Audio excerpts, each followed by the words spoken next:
Arushi. I am मुस्कान और आज हम सुनने वाले हैं 55 सूरा रहमान और ये है इसका उर्दू ट्रांसलेशन। तो मैं आपको एक बात बताऊं कि हमें ना ये सूरा वगैरह के बारे में ज़्यादा कोई अंदाज़ा नहीं है। हाँ, मैं कुरान की बात करना चाहूँगी कि मैं अक्सर कई बार मुझे नींद नहीं आती है ना जब, तो मैं कुरान यूट्यूब पे सुनती हूँ और वो अरबिक वाला, क्योंकि समझ में देखो अरबिक नहीं आती है पर इतना सुकून लगता है ना सुन के, नींद भी अच्छी आती है और सुबह आप उठो ना तो आपको बहुत फ्रेश फील होता है। तो आज हम दोनों पहली बार जो है सूरा रहमान सुनने वाले, हम बहुत एक्साइटेड है। तो आप भी देखो, हम भी देखते हैं। Let's start.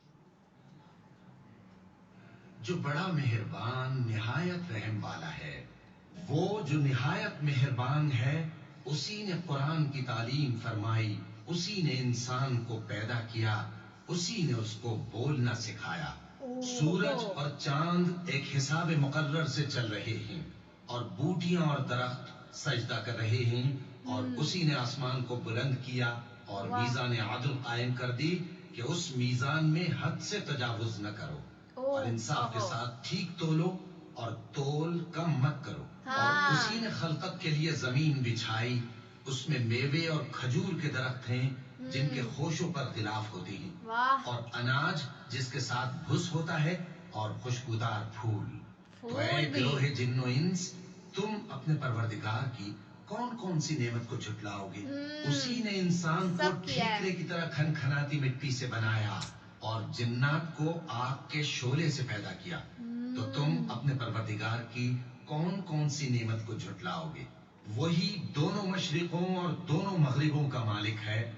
तो तुम अपने परवरदिगार की कौन कौन सी नेमत को झुटलाओगे?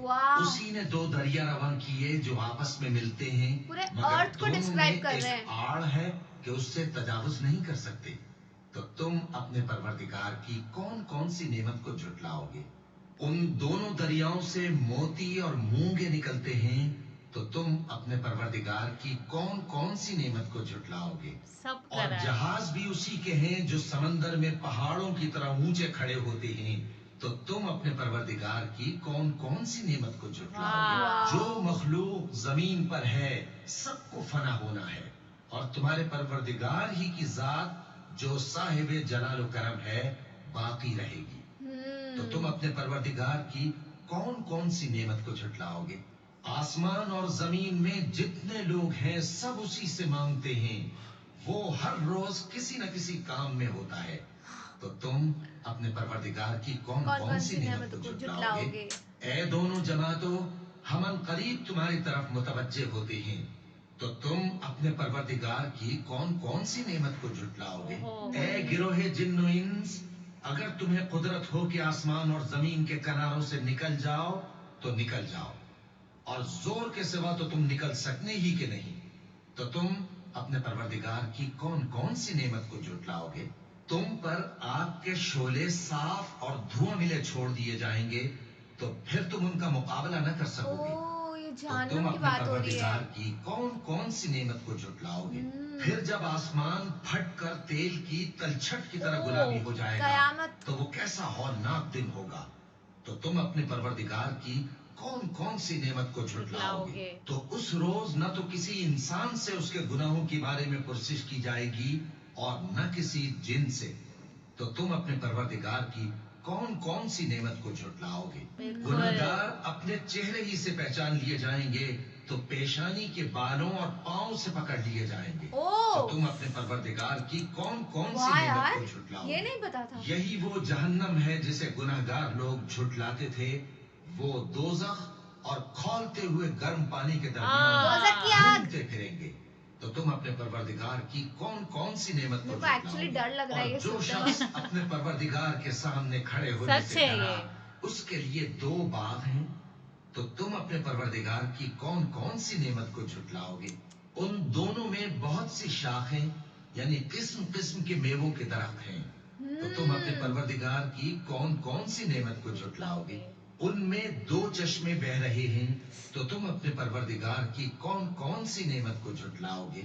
उनमें सब मेवे दो दो किस्म के हैं। तो तुम अपने परवरदिगार की कौन कौन सी नेमत को झुटलाओगे? अहले जन्नत ऐसे बिछौनों पर जिनके अस्तर अतलस के हैं तकिया लगाए हुए होंगे और दोनों बागों के मेवे करीब झुक रहे हैं। तो तुम अपने परवरदिगार की कौन कौन सी नेमत को झुटलाओगे? उनमें नीची निगाह वाली औरतें हैं जिनको अहले जन्नत से पहले न किसी इंसान ने हाथ लगाया और न किसी जिन ने।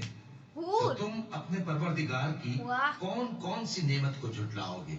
गोया वो याकूत और मरजान है, तो तुम अपने परवरदिगार की कौन कौन सी नेमत को झुटलाओगे? नेकी का बदला नेकी के सिवा कुछ नहीं है, कुछ भी नहीं। तो तुम अपने परवरदिगार की कौन कौन सी नेमत को झुटलाओगे? और उन बागों के अलावा 2 बाग और हैं, तो तुम अपने परवरदिगार की कौन कौन सी नेमत को झुटलाओगे? दोनों खूब गहरे सब्ज, तो तुम अपने परवरदिगार की ओह, कौन कौन सी वाह। नेमत को झुटलाओगे? उनमें 2 चश्मे उबल रहे हैं, तो तो तुम चश्मे। अपने परवरदिगार की कौन कौन सी नेमत को झुटलाओगे? उनमें मेवे और खजूरें और अनार हैं, तो तुम अपने परवरदिगार की कौन वाह। कौन सी नेमत को झुटलाओगे? उनमें नेक सीरत खूबसूरत औरतें हैं, तो तुम अपने परवरदिगार की कौन कौन सी नेमत को वाह यार, झुटलाओगे? हूरों की बात वो हो रही है। हूरें हैं जो खेमों में हूरें। महफूज हैं, तो तुम अपने परवरदिगार की कौन कौन सी नेमत को झुटलाओगे? उनको अहले जन्नत से पहले न किसी इंसान ने हाथ लगाया और न किसी जिन ने, तो तुम अपने परवरदिगार की वाह, कौन कौन एकदम सी प्योर नेमत है को वो। झुटलाओगे? सब्ज कालीनों और नफीस मसनदों पर तकिए लगाए बैठे होंगे, तो तुम अपने परवरदिगार की ओह। कौन कौन सी नेमत को झुटलाओगे? ए नबी सल्लल्लाहु अलैहि वसल्लम, तुम्हारा परवरदिगार जो साहिब जलाल करम है, उसका नाम बड़ा बाबरकत है। कितने अच्छे तरीके से ना यहाँ पे जन्नत और जहन्नुम दोनों चीज़ों के बारे में बताया गया था। क्योंकि पता है मेरे को बिल्कुल भी आइडिया नहीं था। जैसे जो हमारे हिंदुओं में भी मैंने यही चीज़ें पढ़ी है, जहन्नुम में कैसे ना बहुत एकदम आग होगी हर जगह, उबलते हुए तेल में इंसानों को तला जाएगा। और यही जन्नत को बहुत ही लोग खूबसूरत तरीके से बताया गया, और जिस तरीके से यहाँ डिस्क्राइब किया है ना यार, वो बहुत ही सुंदर था। सच में मुझे भी ना पहले बहुत ज़्यादा ऐसे ना ख्याल आते थे, शक होता था कि यार ऐसा नहीं हो सकता, ये दुनिया जो है यही है, किसने देखा है जहन्नुम, किसने देखी है जन्नत। पर मैं जितना ज़्यादा ये इस्लामिक कंटेंट समझने की कोशिश कर रही हूँ ना, मुझे लग रहा है कि अगर इतनी खूबसूरत दुनिया कोई बना सकता है तो शायद हेल भी कहीं ना कहीं होगा। और वही सारी चीज़ें यहाँ पे बताई, जैसे हूरों का बताया और मेवे यानी कि ड्राई फ्रूट्स के बारे में बताया। मतलब हमको दोनों चीज़ों की जो है थोड़ी थोड़ी ग्लिम्स हमको बता दी गई, और ऐसा लगा कि हम पे छोड़ दिया गया है कि हम जैसी चीजें करेंगे हाँ। वैसी हमको जगह मिलेगी। बिल्कुल सही बात है यार। तो आपका क्या कहना है इस वीडियो के बारे में हमारे कमेंट सेक्शंस में भी जरूर बताएगा। तो ऐसे लाइक करते रहिए, शेयर करते रहिए और सब्सक्राइब करिए। बाय।